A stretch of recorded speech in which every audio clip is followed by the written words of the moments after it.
ముందుగా ఈ కార్యక్రమానికి ఎట్లయినా ఎన్టీఆర్ అభిమానులందరూ నమస్కారాలు. ఈ కార్యక్రమం నిర్వహించడానికి కారణం మే 29 బర్త్డే చేసుకున్న ఎన్టీఆర్ అభిమానులు కారణంగా సీడీ విడుదల చేయడం జరుగుతుంది. ఎందుకంటే బేసిక్ ఏ రక్త సంబంధం లేకపోయినా అభిమానం అనే ఒకే ఒక బంధం మీ బర్త్డే సందర్భంగా మా అందరినీ ఒక తాటి మీద తెచ్చి కలపడం జరుగుతుంది. ఎన్టీఆర్ అభిమానాన్ని మా ఇంట్లో ఒక వ్యక్తిలాగానే బర్త్డేని సెలబ్రేట్ చేసుకుంటూ వస్తున్న గురించి కూడా చేస్తామని కోరుతున్నాము.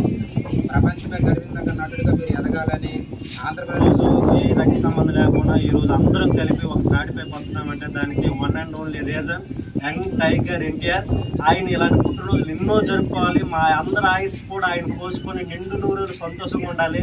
రాబోయే తరంలో కూడా ఆయన అంటే నెక్స్ట్ జనరేషన్ మా తర్వాత జనరేషన్ కూడా ఆయన కీర్తి ప్రతిష్టలు ఎల్లప్పుడూ చిరస్నాయంగా ఉండాలని కోరుకుంటూ అడ్వాన్స్ హ్యాపీ బర్త్డే హెచ్ఎల్ నియోజకవర్గం తరఫున అలాగే జూనియర్ ఎన్టీఆర్ శ్రీకాకుళం డిస్ట్రిక్ట్ తరఫున కూడా ఆయనకి అడ్వాన్స్ హ్యాపీ బర్త్డే తెలియజేసుకున్నాం.